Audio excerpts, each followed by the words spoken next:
Hello students, कैसे हो आप सब। मैं अमित गिरी, आपका JEE inter mathematics faculty. Limits हमारा जो चल रहा था 12th के लिए, उसमें हम बात कर रहे थे अननोन वैल्यू बेस्ड लिमिट्स की बात हो चुकी थी, जिसमें कि मैंने आपको अननोन वैल्यू बेस्ड बताया था, बहुत इंपॉर्टेंट है। और उससे रिलेटेड जितने भी क्वेश्चंस थे मैंने आपको प्रैक्टिस करवा दी थी। 19 में भी क्वेश्चंस पूछे गए उससे, 2019 में, और लगभग किसी भी न किसी ईयर में तो आ ही जाता है, तो इसलिए इम्पॉर्टेंट है। और इतना कुछ था भी नहीं, ध्यान रखने वाली बातें थी, प्रीवियस लेक्चर में वाली बात हुई थी, तो आप देख के रखो। आज की जो कंसेप्ट से स्टार्ट करूंगा मैं, वो कुछ इंपॉर्टेंट कंसेप्ट डिस्कस करेंगे, जैसे कि sandwich theorem, squeeze play theorem, है ना, वो कंसेप्ट करेंगे, और कुछ छोटे छोटे क्वेश्चंस करेंगे, और उनमें भी छोटी छोटी कंसेप्ट्स रहेंगे, वो मैं डिस्कस करूँगा आज। तो स्टार्ट करते हैं। तो पहली चीज़ आज के लेक्चर की आप लिखोगे कि देखिए कि क्या होता है कि कभी भी है ना, कुछ ब्रैकेट होते हैं, ऐसे मल्टीप्लिकेशन में होते हैं, उनको हम अलग कैसे करें, 1/, छोटा इंटू बड़ा, इस तरह हो। तो हम क्या करते हैं, हम लिखते हैं 1/, डिफरेंस, है ना, इंटू 1/, छोटा माइनस 1/, बड़ा।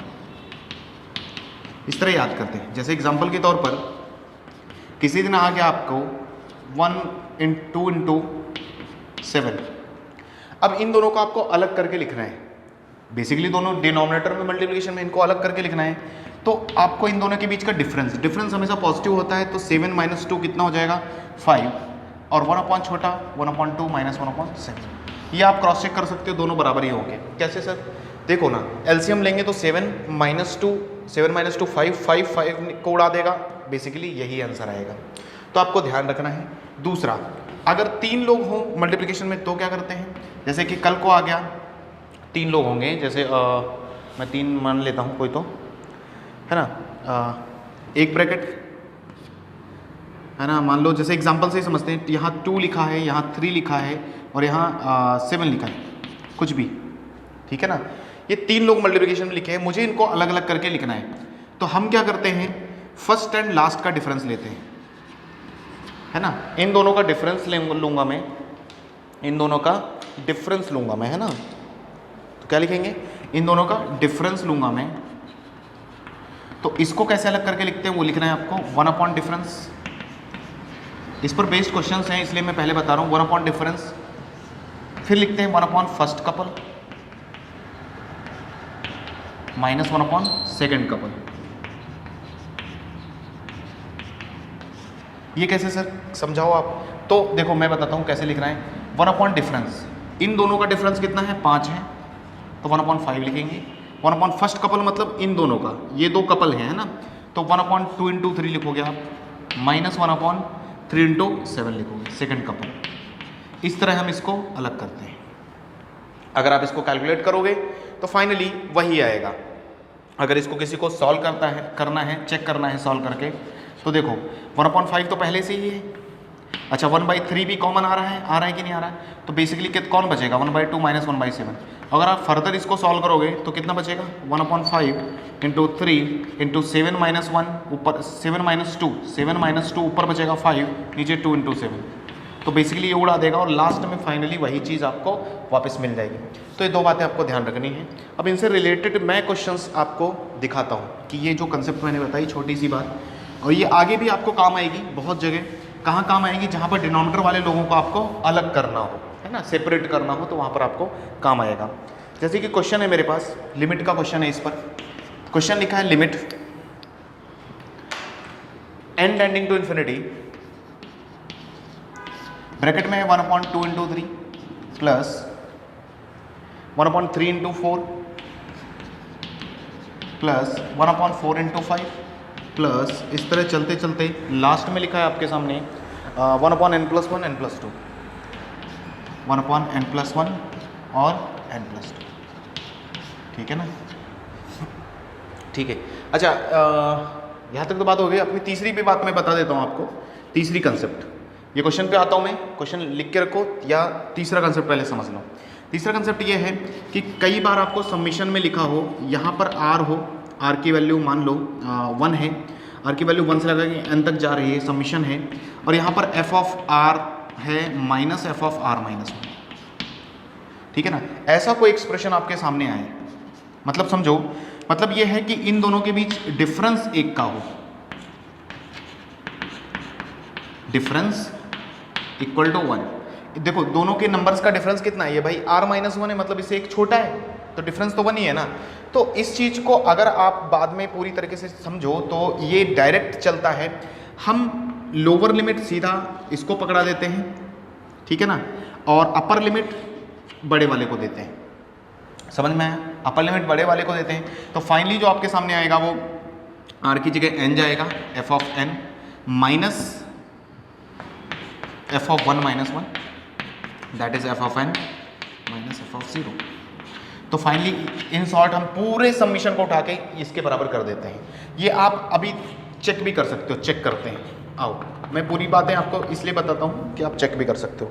सबमिशन का मतलब सबको पता है कि r की वैल्यूज पुट करनी होती हैं, तो पहले आप r की वैल्यू पुट करोगे तो क्या आएगा, आपके पास दिखेगा f of 1 minus f of 0 दिखेगा कि नहीं दिखेगा, भाई 1 रखेंगे ना, f ऑफ 0 प्लस, है ना, इक्वल टू, प्लस लगाया मैंने।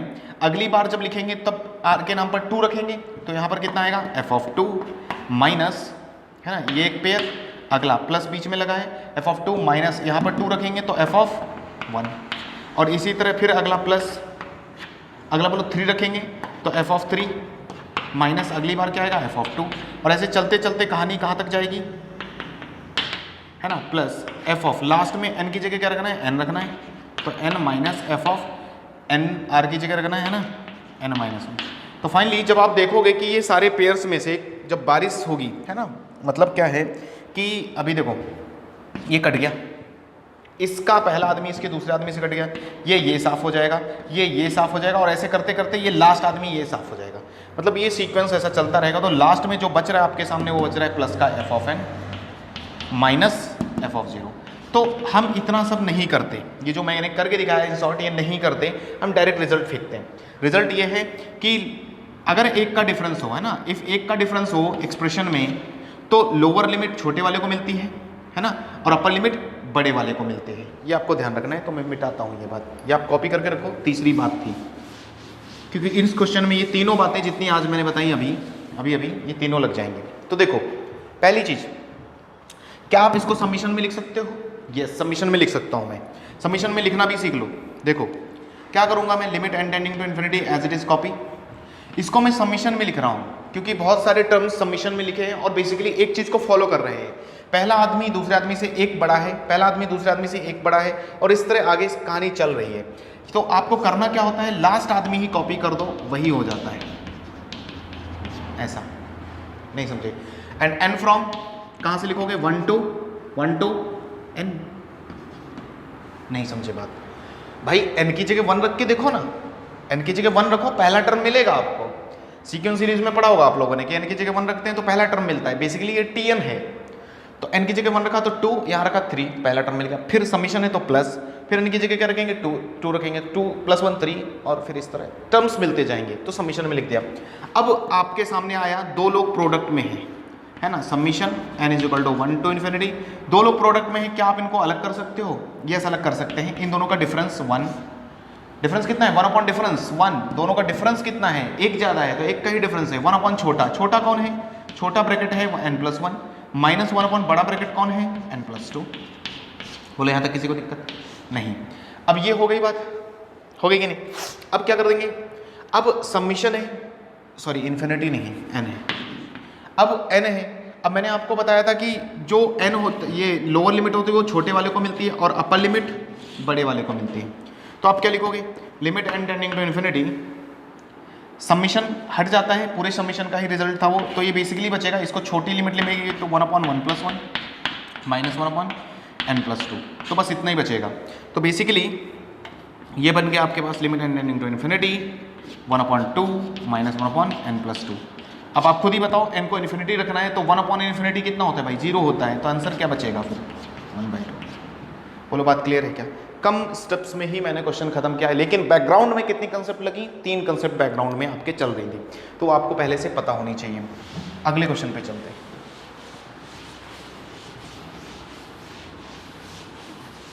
अगला क्वेश्चन मैं लिखने वाला हूँ 3 वाला, जैसे कि मैंने 3 वाला भी कंसेप्ट आपको बताया, पेयर वाला, कपल वाला। तो तीसरा लिखो आप। क्वेश्चन है limit and tending to infinity 1/2 into 3 into 4 plus 1/3 into 4 into 5 plus चलते चलते 1/n+1 n+2 और n+3। इस बार 3 ब्रैकेट्स नीचे मल्टीप्लाई कर रहे हैं और इस लिमिट की वैल्यू बतानी है हमें। ठीक है, तो फिर से आ जाओ। तो पहला काम होता है कि आप समीशन में इसको लिख पाओ। तो समीशन में लिखना है मेरे साथ आपको, तो मैं समीशन लिख दूंगा, है ना। लास्ट टर्म ही कॉपी करना होता है, तो एज इट इज़ कॉपी कर लो वही समीशन का लास्ट टर्म ही, क्योंकि वो tn ही रहता है। और n की वैल्यू कहाँ से रखनी है? अब n की वैल्यू क्या रखूँ कि पहला टर्म मिल जाए? 1 रखूँ ना, और कहाँ तक? n तक, क्योंकि n की वैल्यू 1 रखेंगे तो पहला टर्म मिल रहा है। देखो ना, ये 2 बनेगा, ये 3 बनेगा, ये 4 बनेगा। इसी तरह n की जगह 2 रखोगे तो प्लस लगा के ये अगला टर्म, इसी तरह लास्ट वाला टर्म मिल जाएगा। अब आपको इसको सेपरेट करना है, तोड़ना है। क्या करना है? है ना, तोड़ना है। इसको तोड़ना मैंने सिखाया आपको, 3 वाले ब्रैकेट को कैसे तोड़ते हैं, है ना। कैसे तोड़ते हैं? इन दोनों का डिफरेंस, इन दोनों का डिफरेंस लेते हैं। तो इन दोनों का डिफरेंस बताओगे क्या मुझे? तो समीशन एज इट इज चुपचाप बैठा है अभी, तो 1 डिफरेंस होता है। इन दोनों का डिफरेंस कितना है? n+1 और n+3 का डिफरेंस अगर करेंगे तो कितना आएगा? 1/2 आएगा कि नहीं आएगा? 1 फर्स्ट कपल। फर्स्ट कपल कौन है? n+1 और n+2 minus 1 second couple n+2 n+3। बोलो क्लियर है क्या? अब ये हो गया, तो इसके बाद क्या करेंगे? इसके बाद सर एक का डिफरेंस है क्या? अब इस फंक्शन में पूरे और इस फंक्शन में देखो एक का ही डिफरेंस है। n+2 n+1 में कितना डिफरेंस है? 1 का, इसमें भी 1 का, तो यानी कि दोनों फंक्शंस में एक का ही डिफरेंस, यानी कि इस वाले में n की जगह अगर n+1 रख दूँ तो वो टर्म मिल जाएगा। तो मैं क्या करता हूँ, इसको सबमिशन ओपन करने के लिए लोअर लिमिट इसको मिलेगी और अपर लिमिट बड़े वाले को मिलेगी। तो अगेन सेम कहानी, तो ये बेसिकली आपको दिखेगा यहाँ पर, अगर मैं 1/2 तो चुपचाप है, n को 1 रखूँगा कितना बनेगा? 1+1 2 इंटू 1+2 3 माइनस ये एज इट इज़ रहेगा क्योंकि n ही मिलने वाला है इसको, n+3। सही कि नहीं? अब लिमिट लगा देंगे तो नीचे n है तो ये इन्फिनिटी हो जाएगा, 1/∞ 0 हो जाएगा, तो आंसर विल बी 1/2 ये और 1/2 इंटू 1/3। ये आंसर बचेगा, तो कितना बचेगा? 1/12। कितने लोगों को बात समझ में है? तो ये बात क्लियर है? यहाँ तक अगर बात क्लियर है, आगे चलेंगे हम अगली थ्योरम पे। ठीक है, मैं मिटा देता हूँ, हेडिंग दे दो, squeeze play theorem. Squeeze play theorem, फटाफट चलेंगे। अगला थ्योरम है हमारे पास स्क्वीज प्ले थ्योरम उर्फ सैंडविच थ्योरम। इसे ही हम सैंडविच थ्योरम के नाम से जानते हैं। कहानी क्या है इसकी वो अपन डिस्कस कर लेते हैं, स्क्वीज प्ले थ्योरम या सैंडविच थ्योरम। ठीक है, आ जाओ बात करते हैं। तो कहानी क्या है देखते हैं, बहुत आसान है। ठीक है, क्या कंसेप्ट है इसका वो ध्यान से समझना। कि देखिए कि क्या है, मैं 3 फंक्शन आपके सामने लेता हूँ कुछ इस तरह, है ना, और एक फंक्शन लिया कुछ इस तरह गया, और एक तीसरा फंक्शन लिया मैंने जो है ना इस तरह गया। मैंने क्या किया, एग्जैक्ट इस पॉइंट पर तीनों को मिलाया, है ना। ये 3 फंक्शन है आपके पास, मान लेते हैं ये हायर है सबसे, तो इसको hx नाम दे देता हूँ, इसको fx दे देता हूँ, और ये ग्राउंड पे है मतलब gx दे देता हूँ, ये बीच में fx है। 3 फंक्शन है मेरे पास, और कुछ इस तरह नंबर लाइन है x एक्सिस है। तो ये पॉइंट मान लिया x = a है, यानी कि x = a पर तीनों फंक्शन मिल रहे हैं, है ना। तो बेसिकली ये सैंडविच थ्योरम भी इसीलिए बोला जाता है क्योंकि fx दोनों के बीच सैंडविच हो रहा है ना, बीच में फंसा हुआ है hx और gx के बीच में, तो इसलिए सैंडविच थ्योरम बनता है। तो इसमें होता क्या है, आपको बेसिकली इसकी लिमिट पता होती है, इसकी लिमिट पता होती है at the point x = a, तो हम गेस कर पाते हैं इसका लिमिट, तो इसका लिमिट हम बता पाते हैं। तो यही कहानी है इसकी। तो आपको इससे क्या समझ में आता है कि देखिए आपको दिख रहा होगा कि इसमें कौन सा फंक्शन ऊपर है, कौन सा नीचे है, कौन सा बीच में है। तो हम लिखेंगे इस बात को कैसे, हम लिख सकते हैं कि hx ऊंचा है। ऊंचे को आपने भी बताया था कि मैंने पहले ही बताया था, ऊंचे को इस तरह लिखते हैं > gx fx से, और fx ऊंचा है किससे? gx से। बहुत सिंपल बात, ठीक है ना। अब क्या करते हैं, चूंकि hx बड़ा है, अब इस पर मैं लिमिट ये तो नॉर्मल आएगा, है ना, क्योंकि दोनों ऊपर दिख रहे थे। लेकिन अगर x equal to a point पर बात करूं तो मैं क्या लिखूंगा, नहीं आज लिमिट एक्सटेंडिंग टू ए खींचना है मुझे। मतलब इसका लिखने का मतलब क्या है कि ए पॉइंट पर बात करना चाह रहा हूं मैं, और limit extending to a f x, क्योंकि लिमिट इनइक्वलिटी को डिस्टर्ब नहीं करती है, तो लिमिट के आने से inequality as it is maintain है, ठीक है ना। तो ये बात है कि अगर इस लिमिट की वैल्यू है ना, so if limit extending to a h x आपके पास मान लेते हैं एल है, ठीक है ना, and also limit extending to a, क्योंकि ये वैल्यू मान लेता हूं मैं एल है, क्योंकि यहाँ पर लिमिट की वैल्यू एल हो गई, क्योंकि तीनों वैल्यू बराबर है, तीनों यहाँ पर बराबर है, और जी एक्स भी एल लेके आता है अपनी वैल्यू, है ना। तो क्या होगा, तो ये दिखेगा आपको L greater than equal to limit extending to a f x greater than equal to limit extending to a, sorry limit की वैल्यू एल, दोनों के बीच में फंसा हुआ है और दोनों के बराबर भी है और एल के बराबर है। तो देन हम बोल पाते हैं कि अगर ऐसा है कि कोई भी लिमिट की वैल्यू इसमें फंस जाए सेम लिमिट में, तो उसकी लिमिट की भी वैल्यू उतनी ही होती है। बात समझ में आई? नहीं आई क्या? तो ये होती है ना स्क्वीज प्ले थ्योरम का स्टेटमेंट है, और ये चीज़ है। स्टेटमेंट नहीं लिखवाता हूँ मैं डायरेक्ट क्वेश्चन पे आता हूँ, ठीक है ना। तो यानी कि बीच में फंक्शन अगर बंद है, लिमिट ले रहे हो आप, और इधर की लिमिट और इधर की वैल्यू कांस्टेंट है, तो वो फंक्शन की लिमिट ही उतनी हो जाती है उस पॉइंट पर, है ना। बस इतनी सी बात है। जैसे कि क्वेश्चन पे आता हूँ मैं, डायरेक्ट क्वेश्चन लिखेंगे, है ना। जेई में पूछा गया क्वेश्चन है, इस पर क्वेश्चन कैसे समझेंगे वो आते हैं। Write down. क्वेश्चन इज कि इफ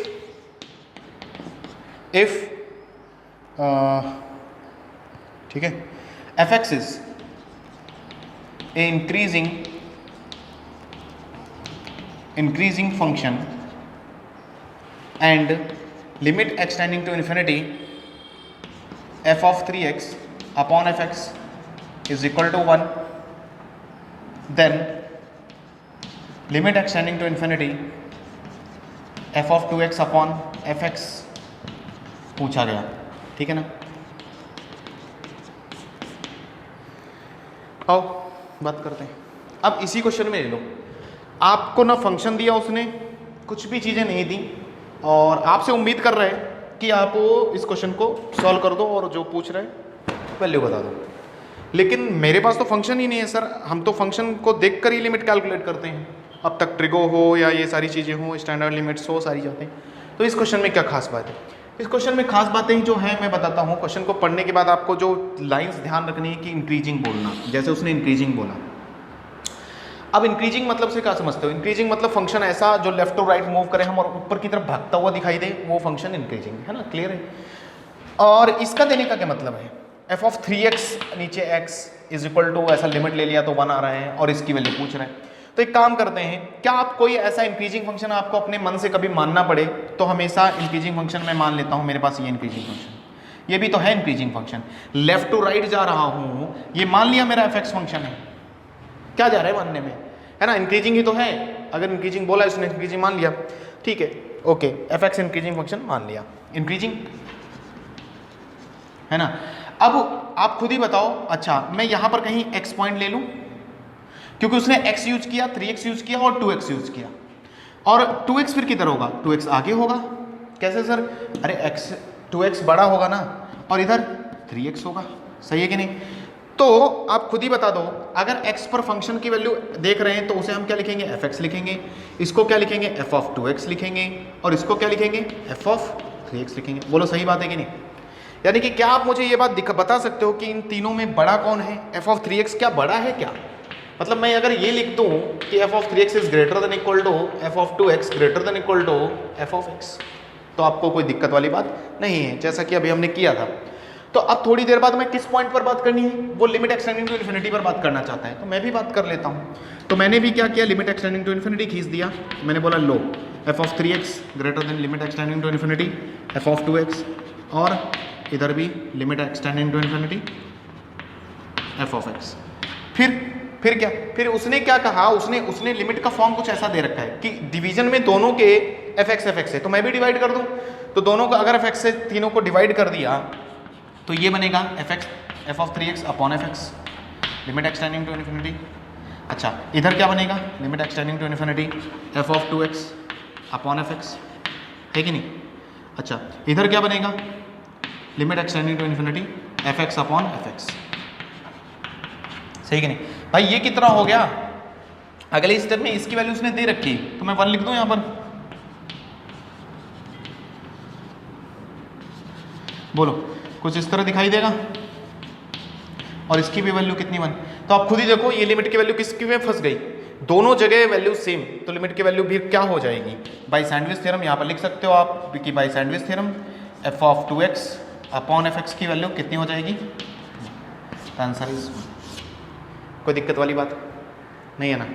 तो ये क्वेश्चन सिंपल सा जेई में बहुत मतलब 2012 या 11 के आसपास आया, सिंपल क्वेश्चन है, आप देख सकते हो कैसे किया हमने, सैंडविच थ्योरम से किया।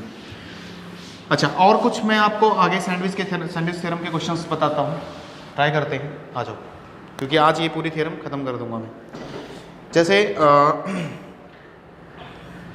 मैं सबसे फेवरेट क्वेश्चन है ना, इंपॉर्टेंट लिख लेना एकदम, limit n tending to infinity greatest integer x plus greatest integer 2x plus greatest integer 3x plus plus greatest integer nx, ठीक है ना, इस तरह है। और अपॉन में लिखा है n स्क्वायर, अपॉन में n स्क्वायर, और इसकी वैल्यू जानना चाहते हैं कि ये कितना आएगा। तो पूरा प्रूफ करवाऊंगा, ध्यान से रखना है ना, प्रूफ मतलब इसका पूरा क्वेश्चन ही सॉल्व करेंगे हम, तो ध्यान से चलते हैं, ठीक है ना। ये चीज़ है, ऊपर सारे ग्रेटेस्ट इंटीजर में है, GIF है, नीचे n स्क्वायर है, और इस लिमिट की वैल्यू बतानी है, और इंपॉर्टेंट क्वेश्चन। तो देखो क्या करते हैं, है ना, ध्यान से देख लो पहले क्वेश्चन। आओ, आप लोगों को क्या ये बात पता है कि ग्रेटेस्ट इंटीजर x लाई करता है ना, किसके बीच लाई करेगा, x और x माइनस 1 के बीच लाई करता है ना। हाँ, ये लाई करता है x और x माइनस 1, यानी कि किसी भी चीज़ का ग्रेटेस्ट इंटीजर कोई भी नंबर अगर डालते हैं तो वो, जैसे कि 2 ले लो यहाँ पर 2.5, तो 2 है तो 2 और किसके बीच लाई कर सकता है, उस तरह हिसाब से है ना। ये मैं हमने फंक्शन पढ़ा भी था, ग्रेटेस्ट इंटीजर x का ग्राफ अगर बनाओ तो x और x माइनस 1 के बीच आएगा। इसी प्रकार अगर मैं 2x लिखना चाहूँ तो आप उसको कैसे लिखोगे, एक कम, क्योंकि ग्रेटेस्ट इंटीजर का डिफरेंस जो होता है वो एक का ही होता है। इसी तरह अगर मैं 3x लिख दूँ, greatest integer 3x, that will be 3x minus 1, और इधर क्या होगा 3x, और इसी तरह ये कहानी चलती रहेगी। अगर मैंने nx लिखा तो ये कितना हो जाएगा nx माइनस 1, और इधर की तरफ nx। बोलो क्लियर है क्या। अब अगर इनको ऐड कर दिया, ऐड कर दिया तो देखते हैं क्या दिखता है। आओ, तो इधर की तरफ आपको क्या दिखेगा, जो इधर की तरफ दिखेगा x plus 2x plus 3x plus dot dot dot plus nx, ये दिखा क्या। अच्छा, ग्रेटर देन इक्वल टू, सबको ऐड कर दिया है, ग्रेटर देन इक्वल टू इधर की तरफ दिखेगा, बीच वाले में पोर्शन में आएगा greatest integer x plus greatest integer 2x plus, इस तरह चलते चलते ग्रेटेस्ट इंटीजर nx, है ना। इस तरह इसलिए लिख रहा हूँ क्योंकि स्पेस नहीं है, इतना बड़ा क्वेश्चन है। ग्रेटर देन इक्वल टू, अच्छा इसको ऐड करेंगे तो इधर वाले लोगों को ऐड करेंगे तो क्या आएगा x plus 2x plus 3x plus ऐसा है, और माइनस वन कितनी बार, n टाइम्स, क्योंकि n टाइम्स कर रहे हैं। तो क्या दिखेगा x plus 2x plus 3x plus dot dot dot plus nx, है ना, एक ब्रैकेट में, और माइनस का n क्यों आया, समझ में आया क्या, माइनस वन। अब थोड़ा और सॉल्व कर लेते हैं। तो आप ये बताओ कि इधर से x कॉमन है, अंदर बचेगा 1 प्लस 2 प्लस 3 प्लस n, तो कितने लोगों को पता है कि उसका सम ऑफ n नेचुरल नंबर का फॉर्मूला क्या होता है, ये कितना बन जाएगा n प्लस 1/2, समझ आएगा क्या। x को कॉमन खींच लिया, 1 plus 2 plus 3 plus dot dot n तक ये होता है ग्रेटर देन इक्वल टू, ये एज इट इज रहा क्योंकि इसका कुछ हो नहीं सकता अभी, और इस तरह चुपचाप बैठा है अभी, ग्रेटर देन इक्वल। इसी तरह इधर क्या होगा, x कॉमन खींच लेंगे तो ये 1 प्लस 2 प्लस 3 कितना हो जाएगा n plus 1/2, sum of n natural और माइनस n चुपचाप, यानी कि इसकी लिमिट। ये कुछ हद तक मेरा क्वेश्चन तक बन गया है और सैंडविच थ्योरम जैसा दिख रहा है। अब मुझे क्या चाहिए, बस डिवीजन में n स्क्वायर लगा दूँ, इसके डिवीजन में n स्क्वायर लगा दूँ, तो इधर क्या दिखेगा, ये greater than x 2x plus dot dot dot nx upon n square, सबको n स्क्वायर, अगर इसको दिया है तो सबको मिलेगा, तो ये हो गया x n square plus n by 2 minus n upon n square, है ना। और इधर की तरफ x by 2 n square plus n, है ना, ग्रेटर देन इक्वल टू। सही है कि नहीं? बोलो यहाँ तक किसी को दिक्कत हो रही है क्या? अब कौन सी लिमिट ली उसने? N tending to infinity. हम भी ले लें तो एन टेंडिंग टू इन्फिनिटी लेते हैं। हाँ, अगर मैं एन टेंडिंग टू इन्फिनिटी खींच दूँ इधर भी, तो इधर भी लगानी पड़ेगी। एन टेंडिंग टू इन्फिनिटी पर मैं लिमिट चेक करना चाहता हूँ। आप सबको पता होगा कि एन टेंडिंग टू इन्फिनिटी के लिए हम क्या देखते थे? डिग्री देखते थे। डिग्री देखते थे और डिग्री का कोफिशिएंट आता था, है ना। तो अच्छा सॉरी, इधर एन स्क्वायर लगाना भूल गया मैं, एन स्क्वायर। डिग्री का न्यूमरेटर और डिनोमिनेटर में सब में डिग्री देखते थे, हाईएस्ट डिग्री। तो आप ध्यान से देखो, सब इक्वल इक्वल का केस है। नीचे की हाईएस्ट डिग्री एन स्क्वायर, नीचे एन स्क्वायर, ऊपर भी एन स्क्वायर। क्यों एन का क्यों देख रहे हो सर, एक्स का क्यों नहीं? अरे भाई वेरिएबल कौन है? एन है वेरिएबल, ये बात का ध्यान रखना। तो जो है वेरिएबल उसकी डिग्री देखेंगे। इधर डिग्री एन स्क्वायर और ये, इस लिमिट को मैं एल मान लेता हूँ थोड़ी देर के लिए, इसका नाम दे दिया एल। तो इसको मैं एल लिख दूँ, ग्रेटर देन इक्वल टू, और इधर की तरफ इसकी वैल्यू एल। आप खुद ही बताओ, नीचे एन स्क्वायर का कोफिशिएंट कितना है? 1। कोफिशिएंट अपॉन कोफिशिएंट आंसर आता था। ऊपर एन स्क्वायर का कोफिशिएंट कौन है? X by 2। ये हो गया। अच्छा इधर बोलो, एन स्क्वायर का कोफिशिएंट नीचे कितना है? 1। ऊपर एन स्क्वायर का हाईएस्ट डिग्री का कोफिशिएंट एक्स बाई 2 ही आएगा, बाकी एन है वो नहीं लेंगे हम, तो एक्स बाई 2। तो आपको फाइनली यहाँ से दिखेगा कि L lies between x by 2 and x by 2। तो इसका मतलब लिमिट की वैल्यू कितनी आई? X by 2। ये आपको ध्यान रखना है, ये आंसर है, ये कंसेप्ट है हमारा। तो ये पूरा प्रूफ किया है मैंने एक तरीके से क्वेश्चन। वापस आते हैं ट्रिक पर। अब ये फॉर्मूला हम मेंटेन कर देते हैं कि कई बार ऐसा कभी दिखे अगर आपको 1 into x, 2 into x, 3 into x, है ना, तो हमेशा ऊपर अगर 1 2 3 यानी कि यहाँ जो n है तो हमेशा उसकी 1 डिग्री ज़्यादा होगी, 1 डिग्री ज़्यादा होगी, ज़्यादा। अगर 1 डिग्री ज़्यादा है तो इसका आंसर जो आता है वो आता है सीधा आपको जो उसके साथ चल रहा है। जैसे यहाँ पर x है तो x लिखते हैं और नीचे की डिग्री, नहीं समझे, नीचे की डिग्री आंसर आता है। यानी कि कितना आया? X by 2। नहीं आई बात समझ में? नहीं आई, ओके। चलो अगर नहीं आई तो फिर से देखो, मैं दिखाता हूँ आपको।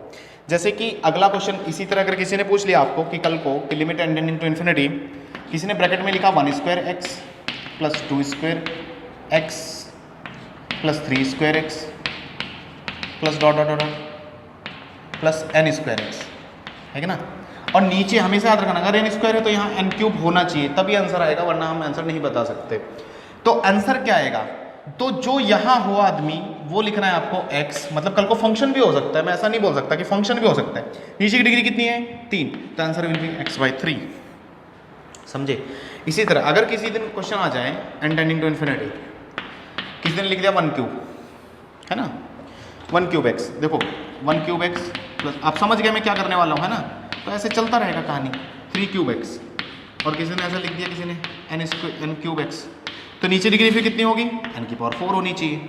अगर एन की पावर 4 है तो आंसर क्या बोलोगे? फिर से एक्स बाई 4 बोलूँगा मैं। समझ गए क्या? जो साथ में चल रहा है एक्स एक्स एक्स एक्स चल रहा है तो एक्स कॉपी करना है और नीचे की डिग्री कॉपी करनी है, आंसर आएगा। सिंपल सी बात है, कहानी खत्म। अगर आपको ये बात क्लियर है तो मैं आपको एक जेईई का क्वेश्चन दिखाता हूँ। बोलो ट्रिक समझ में आई? तो ये आपको ट्रिक डिब्बे में बंद कर लेना।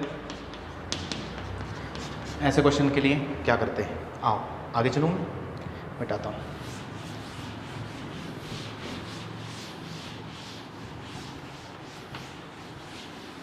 ठीक है, देखना। अब क्वेश्चन है मेरे पास, क्वेश्चन जैसे लिखा है, limit n tending to infinity, n tending to infinity 1 square x, एक ब्रैकेट में है 1 square x plus 1 square plus 2 square x, greatest region में 2 square x plus 2 square plus greatest region में 3 स्क्वायर एक्स प्लस 3 स्क्वायर, और इस तरह कहानी चल रही है plus n square x plus n square तक। ठीक है ना। और नीचे जो डिग्री दी है वो दी है कितनी है? एन क्यूब, और इसकी वैल्यू बतानी। ये लिमिट का क्वेश्चन, थोड़े अच्छे क्वेश्चन ले रहा हूँ मैं, लेकिन ये ट्रिक से करते हैं तो अच्छे हो जाते हैं बेसिकली, वरना तो मैंने आपको प्रूफ दिया ही है पहले कि हो कैसे रहा है वो समझाया मैंने आपको। बोलो क्लियर है क्या? अच्छा, तो देखते हैं आपको ग्रेटेस्ट इंटीजर की कितनी प्रॉपर्टीज़ याद रह गई हैं। पढ़ाया है मैंने वैसे तो, लेकिन आपको कितनी याद है वो देख लेता हूँ मैं, है ना। क्वेश्चन समझ में आया? ये ग्रेटेस्ट इंटीजर है जीआईएफ फंक्शन है, सारे जीआईएफ फंक्शंस में बंद है 1 square x plus 1 square 2 square ऐसा। तो क्या आप लोगों को एक प्रॉपर्टी याद आ रही है क्या कि जीआईएफ के अंदर कोई इंटीजर अगर बंद होता है तो इंटीजर चुपचाप बाहर चला जाता है, मैंने पढ़ाया था आपको। तो इसका मतलब क्या होगा कि 1 देखो इंटीजर है, 1 स्क्वायर इंटीजर है, 2 स्क्वायर इंटीजर है, 3 स्क्वायर इंटीजर है, इसी तरह n स्क्वायर इंटीजर है, यानी कि ये लोग बाहर चले जाएंगे, ग्रेटेस्ट इंटीजर ये अपने ऊपर लगा लेगा प्लस 1 स्क्वायर, और इसी तरह अगली बार ये भी जाएगा तो ये जाएगा, इस पर ग्रेटेस्ट जाएगा, इसी तरह चलते चलते इस पर ग्रेटेस्ट, मतलब एक स्टेप मैंने छोड़ा है, आप समझ जाओगे। और इस तरह आपको फाइनली ये दिखेगा और ग्रेट इंटीजर वाले लोग बाहर निकल जाएंगे। बाहर कहाँ पहुँच गए? 1 square, 2 square, 3 square plus n square. बोलो समझ में आई?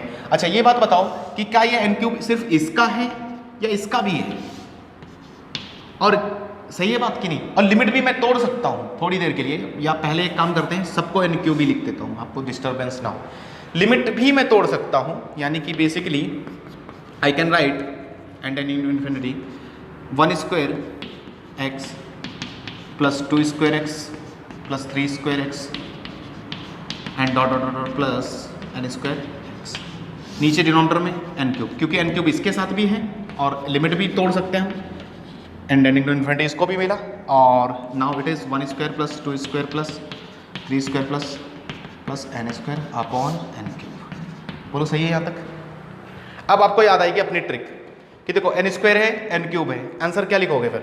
सीधा मार देना है, x लिखना है, x 7 था नीचे की डिग्री प्लस आ गए, ये हो गया क्वेश्चन खत्म।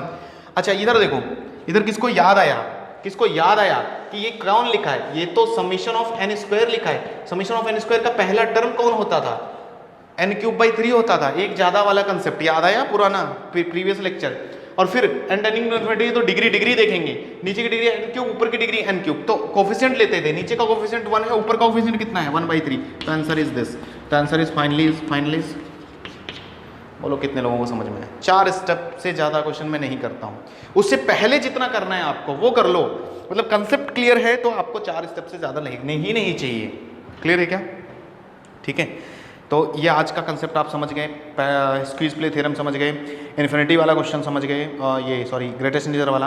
अब थोड़े और मैं चलता हूँ, ठीक है ना, ये मिटाता हूँ। आज के दिन और थोड़ा कंसेप्ट डिस्कस करता हूँ मैं। हेडिंग दे दो sandwich theorem based problems, heading दे दो सैंडविच थ्योरम बेस्ड प्रॉब्लम, क्योंकि आज एक कंसेप्ट एक खत्म करके ही जाऊँगा मैं। तो write down sandwich theorem based questions, clear है? सैंडविच थ्योरम बेस्ड क्वेश्चंस, ठीक है ना। तो मैं डायरेक्ट क्वेश्चन से ही स्टार्ट कर दूंगा, तो क्वेश्चन लिखो आप। Question is limit n into infinity, limit n into infinity 1/, लिखा है रूट ऑफ n स्क्वायर है अंदर, है ना, प्लस चौक दिख रही है क्या आप लोगों को? Plus 1/, root of n square plus 1 plus 1/, root of n square plus 2, और ऐसे चल रही है कहानी कहाँ तक? 1/, root of n square plus 2। ध्यान देना इस जैसे क्वेश्चंस पे, बेसिकली ये सीरीज जैसे क्वेश्चन दिख रहे हैं, आप थोड़े थोड़े अच्छे क्वेश्चंस की तरफ हम मूव कर रहे हैं। ये क्वेश्चन आया है और इस तरह से क्वेश्चन पूछे भी जाते हैं जेईई में, इंपॉर्टेंट है, ध्यान रखना। आगे भी एक और सीरीज टाइप बताऊंगा। तो ये क्वेश्चन मुझे निकालना है कि क्या करना है, तरीका क्या है, मैं तरीका सिखाऊंगा आपको, तरीके पे ध्यान रखना। इस लिमिट की वैल्यू मैं मान लेता हूँ L है मेरे लिए, मुझे नहीं पता क्या है लिमिट की वैल्यू, जो भी होगा सॉल्व करके L आता है, मान लिया L है। अब क्या करते हैं, इसमें आपको क्या करना होता है, एक पहला काम करना होता है कि नंबर ऑफ कितने लोग हैं।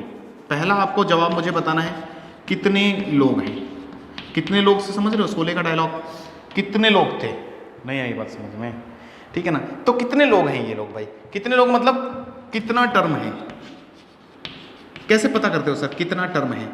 सीरीज, बेसिकली सीरीज है तो मुझे पता करना है ना भाई कितने लोग ये हैं।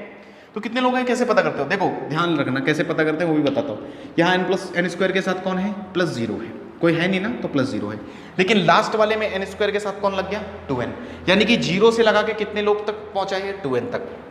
तो 0 से 2n तक कितने लोग हो सकते हैं? बोलो ना।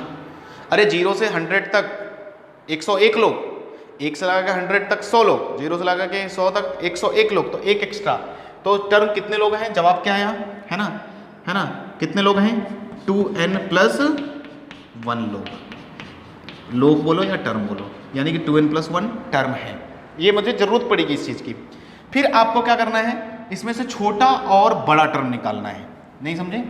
मैं बोलूँगा कि ये इतने सारे लोग लगे, इतने सारे लोग हैं, इनमें सबसे छोटा कौन होगा और सबसे बड़ा कौन होगा, आप बता सकते हो क्या? देखो भाई 1/this 1/this 1/ ऐसा चल रहा है, तो सबसे छोटा कौन हो सकता है? मैं दिमाग लगाऊंगा। ये 1/, देखो यहाँ पर कम है ना, लेकिन धीरे धीरे क्या हो रहा है, नीचे की चीज़ें वैल्यूज़ बढ़ रही है, नीचे की वैल्यूज़ बढ़ रही है, मतलब लास्ट में जाके तो बहुत बड़ी हो गई, n² में 2n और जुड़ गया, तो नीचे की वैल्यू बढ़ रही है, तो ऊपर की 1/, में है, तो ऑब्वियस सी बात है कि ये वैल्यू सबसे छोटी होगी, सबसे छोटू है ये। नहीं समझ में आया? नहीं समझ में आया? सबसे छोटा ये है, और सबसे बड़ा फिर कौन होगा? सबसे बड़ा यही होगा। नहीं है बस समझ में। तो हमें क्या करना है, छोटू और मोटू को पकड़ना है। बेसिकली फर्स्ट और लास्ट में ही आपको ये लोग मिल जाएंगे, लेकिन आप फंक्शन के हिसाब से समझना, क्योंकि n की वैल्यू नीचे बढ़ रही है, तो नीचे की वैल्यू जब बढ़ती है तो टोटल ओवरऑल वैल्यू घटती है, तो इसका मतलब ये छोटा फंक्शन हो जाएगा, छोटी है इसकी वैल्यू और इसकी वैल्यू बड़ी है। फिर हम क्या करते हैं, फिर हम अपनी l वैल्यू लिखते हैं, यानी कि ये पूरा, अब देखना मैं क्या करने वाला हूँ, बहुत अच्छा शॉर्ट है, यहाँ पर मैं लिखने वाला हूँ कि l जो है, अब भाई तुम खुद ही सोचो, ये सबसे छोटा है, सबसे छोटा है। अगर मैं, क्योंकि टर्म्स कितने हैं, 2n+1, ये लोग 2n+1 टाइम ऐड हो रहे हैं, अगर सबसे छोटू आदमी को मैं 2n+1 टाइम्स जोड़ दूं, तो क्या वो सबसे छोटा होगा या बड़ा होगा? बताओ फिर से, नहीं समझे मैं क्या बोला? सबसे छोटा जो आदमी है उसको, ये लोग 2n+1 लोग थे, 2n+1 बार ऐड हुए, 2n+1 लोग थे, तो जब जो सबसे छोटू है उसको 2n+1 बार टाइम्स अगर मैं बोलूं, तो क्या वो इन सबसे छोटा होगा या बड़ा होगा? बोलो ना, अरे छोटा होगा ना भाई। तो L is greater than equal to 2n+1 times of छोटू फंक्शन। छोटू फंक्शन कौन है? n²+2। नहीं समझे आप? इसी तरह 2n+1 टाइम्स अगर मोटू को पकड़ूं मैं, तो वो और बड़ा हो जाएगा, यानी कि इस पूरी L से भी बड़ा हो जाएगा, यानी कि वो, इसलिए लिख रहा हूं मैं आगे 2n+1 टाइम्स ऑफ मोटू। मोटू कौन है? √n²। या आप ऐसा समझ सकते हो कि जितने लोग हुआ करें वो इधर, और इधर की तरफ हम कौन मल्टीप्लाई करते हैं? मोटू मल्टीप्लाई करते हैं, और उधर की तरफ छोटू मल्टीप्लाई करते हैं। किसको? इधर मल्टीप्लाई करते हैं हम मोटू को, और इधर छोटू को। किसको? छोटू को।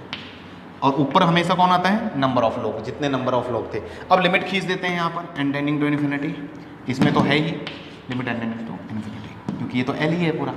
तो आप फाइनली आप देखोगे कि degree n tending to infinity आ गया, तो डिग्री की बात करते हैं। ऊपर की डिग्री हायर कितनी है? 1। नीचे की डिग्री बोलो 2 नहीं है, कितनी है? 1। नीचे की डिग्री 1, इक्वल का केस है, तो आंसर क्या आता है? Coefficient greater than equal to L।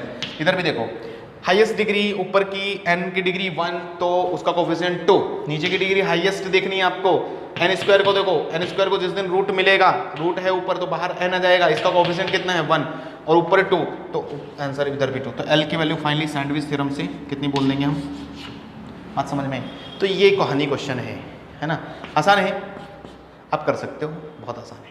आपको पहली चीज़ क्या पकड़नी है? नंबर ऑफ टर्म्स पकड़ने हैं, कितने टर्म्स हैं। फिर छोटू मोटू को पकड़ना है, छोटू को उतने ही टाइम्स जितने टर्म हो उतना कर के लिख देना है, मोटू को उतनी बार लिख देना है, और बीच में L लिखना है। फाइनली जब लिमिट अप्लाई करोगे इन दोनों पर, छोटू मोटू पर, तो आंसर कुछ आएगा, और उन दोनों के बीच ही हमेशा बाउंड होगा वो, और उतनी ही वैल्यू हो जाएगी उसकी। जैसे अगला क्वेश्चन लेता हूँ मैं, अगर ये नहीं समझ में आया तो आप अगला क्वेश्चन ले सकते हैं।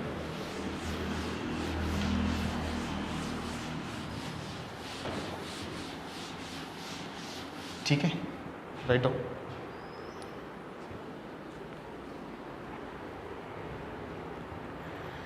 जैसे क्वेश्चन है, limit n tending to infinity n/n² + 1 plus n/n² + 2 और प्लस प्लस n/n² + 1, इसकी वैल्यू बतानी है हमें। ठीक है, ओके, तो चलते हैं।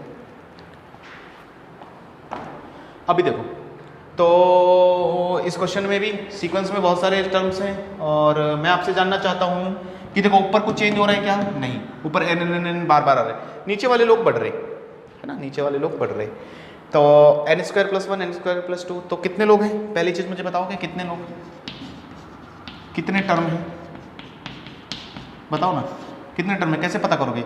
एन स्क्वायर के साथ 1 है, 1 से लगा के एन तक कितने लोग होते हैं? 1 से लगा के एन तक हैं, तो यानी कि एन टर्म। कितने लोग के जवाब में क्या आया? एन टर्म है। तो मैंने क्या कहा था? छोटू पकड़ो, मैंने क्या बोला था, है ना, एन इंटू मोटू आपको करना है, greater than equal to L करना है, एन इंटू छोटू। एन से क्यों? क्योंकि नंबर ऑफ जितने भी रहते हैं उससे मल्टीप्लाई करते हैं ऐसा। तो छोटू कौन है? छोटू बोलो, छोटू ये होगा या, है ना, सबसे छोटू यही होता है, लास्ट वाला आदमी, क्योंकि डिनोमिनेटर में बढ़ रहा है, तो ये छोटू। कैसे पता करते हो सर छोटू मोटू? अरे भाई नीचे की वैल्यू बढ़ रही है ना, तो ओवरऑल टर्म की वैल्यू छोटी हो जाएगी ना, और ये मोटू होगा, तो आपको करना है। तो n इंटू मोटू कितना है? n upon n square plus 1 greater than equal to L, इसकी वैल्यू एल मान रखी है मैंने, और इधर हो गया n इंटू छोटू, छोटू कौन है? n upon n square plus n. सही है ना? लिमिट अप्लाई कर देंगे n टेंडिंग टू इन्फिनिटी, इसमें अप्लाइड है पहले से n टेंडिंग टू इन्फिनिटी। अब आ जाओ, अब क्या करेंगे? डिग्री चेक करेंगे, n टेंडिंग टू इन्फिनिटी पर डिग्री चेक करते हैं, नीचे n स्क्वायर ऊपर भी n स्क्वायर, इक्वल इक्वल का केस, तो कोफिशिएंट आंसर इज 1, इधर कितना l और इधर कितना, ये भी 1, आंसर आ गया। बोलो कोई दिक्कत वाली बात है कि नहीं है? नहीं है ना, बहुत सिंपल कहानी है, आपको ये करना है। सही है, बोलो यहाँ तक कोई दिक्कत नहीं, ग्रेटर चेंजर की बात अपनी हो गई, कोई दुविधा यहाँ तक अगर आपको कोई तकलीफ रहे तो बताना मुझे, है ना। आगे चलें, सैंडविच थ्योरम क्लियर है आपको या और क्वेश्चन करा दूँ? है ना, आई होप क्लियर हो गई होगी, ठीक है।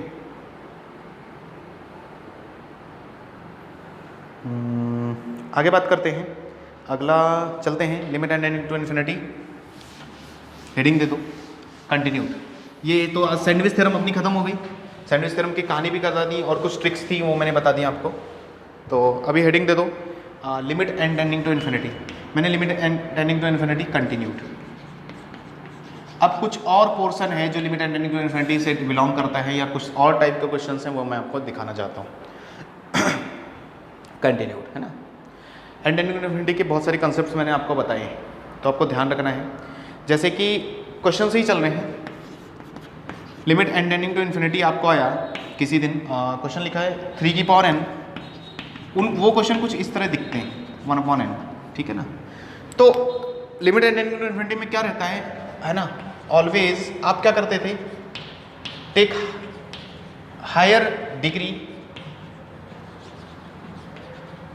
या टर्म आउटसाइड। हमेशा हमारा टारगेट क्या रहता है एंड टेंडिंग टू इन्फिनिटी में, कि हमेशा हम बड़े आदमी को बाहर लें, बड़े आदमी को बाहर लें। तो वैसे कि इस क्वेश्चन को अगर मुझे करना हो तो मैं इसमें से बड़ा आदमी बाहर खींचूंगा, तो limit and tending to infinity, इसमें से बड़ा आदमी कौन है? 4 की पावर n है ना, 4 की पावर n जब बाहर जाएगा तो इसको डिग्री 1/n भी मिलेगी, तो n कैंसिल हो जाएगा, तो बाहर कौन आएगा? बाहर तो 4 ही आएगा ना, तो इसकी जगह कौन बचेगा? 1 बचेगा, लेकिन इसके नीचे लगेगा तो ये बचेगा 3/4 की पावर n, ऐसा लिख दूं, और की पावर 1/n। सही है कि नहीं? कितने लोगों को बात समझ में आ रही है? अब आप देखना ध्यान से। अच्छा, इसकी फॉर्म चेक कर लेते पहले। फॉर्म अगर चेक करने जाओ तो 3 की पावर इन्फिनिटी, 4 की पावर इन्फिनिटी, तो इन्फिनिटी हो गया क्या? यस, इन्फिनिटी हो गया। और 1 अपॉन इन्फिनिटी 0, यानी कि इन्फिनिटी की पावर 0 वाली बात है। अब देखो, अगर मैंने n को इन्फिनिटी रखा, यानी कि ये आदमी इन्फिनिटी होने वाला है, और ये एक वैल्यू 1 से छोटी है, 1 से छोटा, तो आप खुद ही बताओ 1 से छोटे की पावर इन्फिनिटी कितना होता था? 0 होता था। तो वैल्यू कितनी आती है कि 1 + 0 की पावर 1 अपॉन इन्फिनिटी कितना? 1 अपॉन इन्फिनिटी कितना? अरे बोलो ना 0, तो 1 की पावर 0, तो आंसर क्या आएगा? 4। तो हम याद कर लेते हैं ये बात, यानी कि याद कैसे कर लेते हैं कि इस जैसी फोटो का कोई भी क्वेश्चन आए तो उसमें हमेशा जो बड़ा आदमी रहता है वही आंसर आता है। जैसे कि किसी ने लिख दिया आपको limit and tending to infinity, लिखा कि 3 की पावर n + 4 की पावर n + 6 की पावर n + 8 की पावर n + 10 की पावर n की पावर 1/n, तो मुझे आंसर डायरेक्ट बताओगे क्या? 10। नहीं आई बात समझ में? नहीं आई क्या? अरे नहीं आई क्या? अरे देखो ना, सिंपल सी बात है, 10 की पावर n बाहर लेंगे तो 10 बाहर जाएगा, इनके नीचे लगेगा 8/10, 6/10, 4/10, 3/10, and all are less than 1, सब लेस देन 1 है, और n इन्फिनिटी होने वाला है, इसका मतलब वो 0 हो जाएंगे, 0 हो जाएंगे तो आंसर इस टाइम। तो ये बात पकड़नी थी, तो ये एक बात हो गई हमारी, है ना। तो बात आपको समझ में, तो इस तरह मैं अगर क्वेश्चंस लिख दूं तो आप फटाफट मुझे आंसर बताओगे क्या। अब थोड़ा चेंज करता हूँ, एक्सटेंडिंग टू जीरो किसी ने लिखा 3 की पावर 1/x प्लस 4 की पावर 1/x प्लस 5 की पावर 1/x प्लस 6 की पावर 1/x की power x is equal to पूछा। अगला क्वेश्चन, ये भाई सीईटी के क्वेश्चन जितने भी लिख रहा हूँ ये सब सीईटी के क्वेश्चन हैं बेसिकली। पूछे गए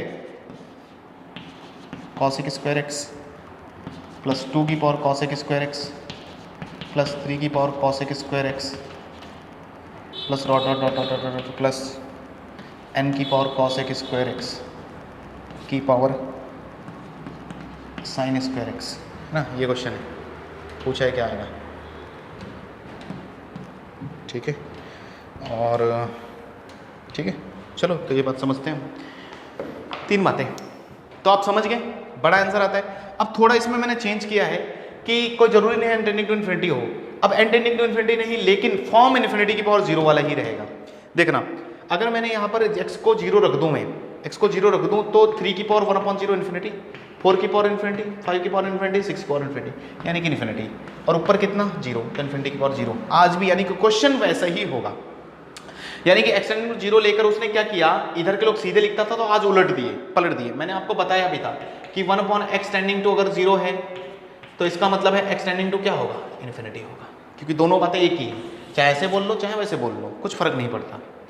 तो इसका मतलब ये भी वही क्वेश्चन है, तो आज भी आंसर जो आएगा वो हमेशा हाईएस्ट वाला आएगा, तो आंसर इज 6।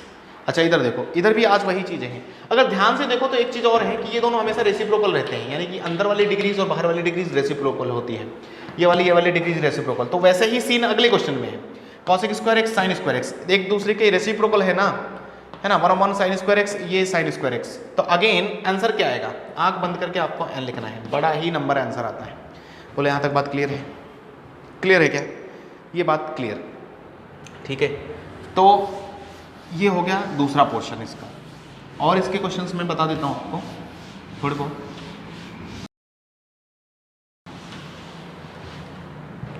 ठीक है, जैसे कि मेरे पास क्वेश्चन है, एक क्वेश्चन लिखता हूँ, अच्छा सा question, limit n tending to infinity और m टेंडिंग टू इन्फिनिटी, दो लिमिट हैं, देखते हैं, कोई फर्क नहीं पड़ता।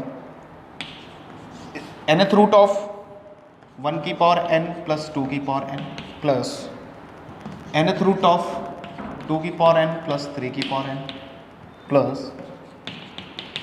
Plus nth root of m minus 1 की पावर n प्लस m की पावर n। देखने में बहुत भारी क्वेश्चन लगेगा ये, दो लिमिट्स हैं, लेकिन एकदम से चिल्लर क्वेश्चन है, ठीक है ना।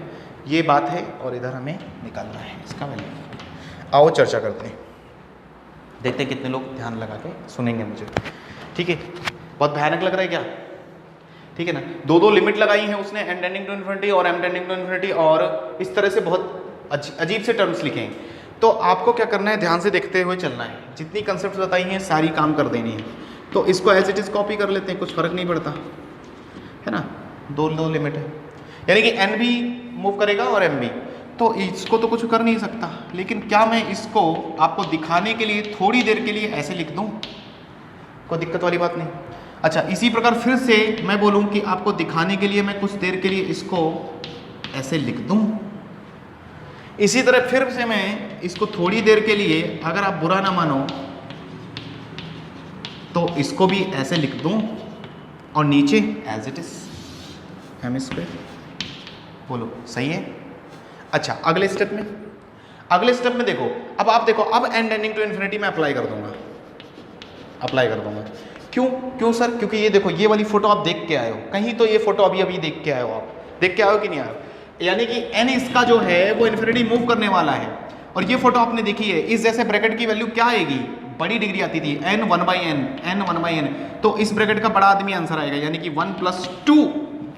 अरे सर कैसे हो गया ये, अरे इस पूरे पर जैसे ही limit n tending to infinity इस पर अप्लाई होगी, ये 2 वैल्यू देगा, ये कितनी वैल्यू पटकेगा 3। इस तरह चलते चलते लास्ट वाला आदमी कितनी वैल्यू पटकेगा, m वैल्यू पटकेगा, क्योंकि m और m माइनस में बड़ा कौन, m, जो अभी सिखाया मैंने आपको, और नीचे m स्क्वायर चुपचाप बैठा है। अरे ये कैसे हो गया, m टेंडिंग टू इन्फिनिटी, अब बचा n की अप्लाई कर दिया मैंने, n अप्लाई करते ही तो ये कन्वर्ट हो गए। अब आपको याद आएगा, अरे ये तो समीशन ऑफ m है ना, समीशन ऑफ m है, याद आया, ये भी अपनी पुरानी कंसेप्ट, समीशन ऑफ एम नीचे m square, summation of m का, समीशन ऑफ एन का पहला आदमी कौन होता था, m square by 2 plus dot dot ऐसे टर्म आते थे, नीचे भी डिग्री एम स्क्वायर ऊपर भी degree m square, coefficient coefficient answer आता था, तो आंसर इज 1/2, नीचे का कोफिशिएंट 1 ऊपर का 1/2। बोलो चिल्लर क्वेश्चन 4 स्टेप फिर से, सही है कि नहीं? तो यहाँ तक बात क्लियर है क्या आप लोगों को? कोई दिक्कत वाली बात नहीं है ना? तो बेसिकली करते रहो, मतलब मेरे कहने का मतलब है आपको करते रहना है ना? ओके